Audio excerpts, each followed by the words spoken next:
Hello everybody, my name is Aiswaryaa, and I'm going to teach you how Navratri is celebrated in different ways in South India.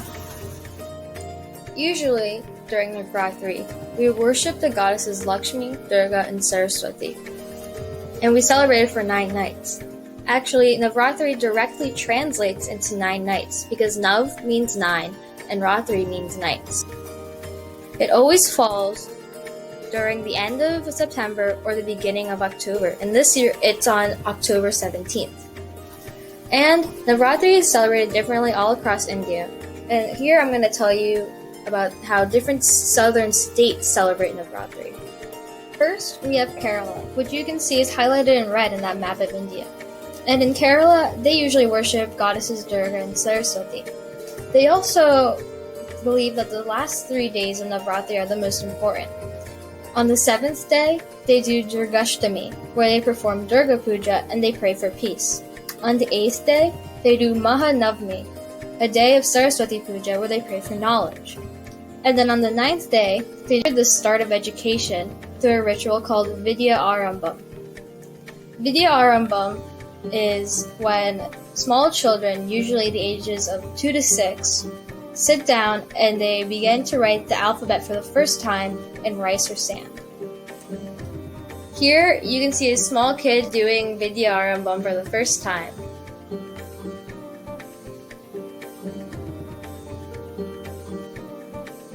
Next we have Tamil Nadu, and they celebrate the 9 days in sets of 3. The first 3 days are for goddess Lakshmi.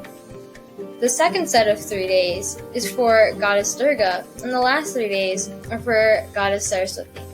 Now, they celebrate Navratri by arranging a kolu, which is a staircase of dolls and figurines. When they set up the staircase each year, they invite their friends and family over, and they say prayers and share sweets. They also do Puliyatam and Kaisalambatam dances.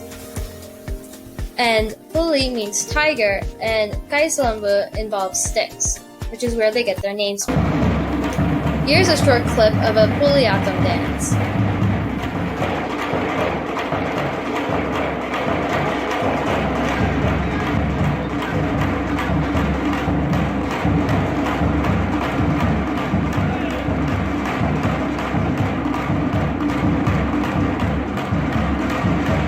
Here's a close-up of some Kolu dolls.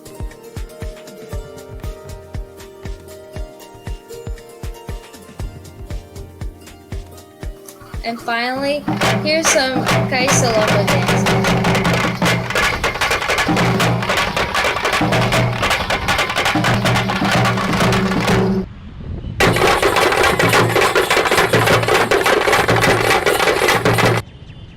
Now let's talk about the state of Karnataka. And they celebrate by visiting the Kollur Mukambika temple, the temple shown here, and they light up the Mysore palace. Navratri also winds up with a service in the state called Jambu Savari, where they worship the goddess Chamundeshwari, or another form of Durga. Here, let's see the palace light up.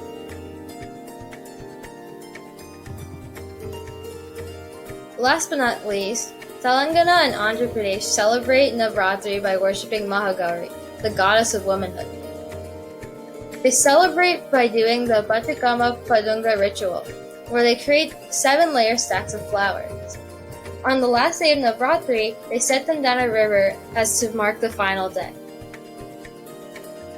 So, I hope you all learned a little bit about how different states in India celebrate Navratri, specifically the southern states. And I hope that someday that we'll all be able to go to India when it's safe again, and we can all see how different states celebrate Navratri in person. Until then, I hope everyone has a happy Navratri.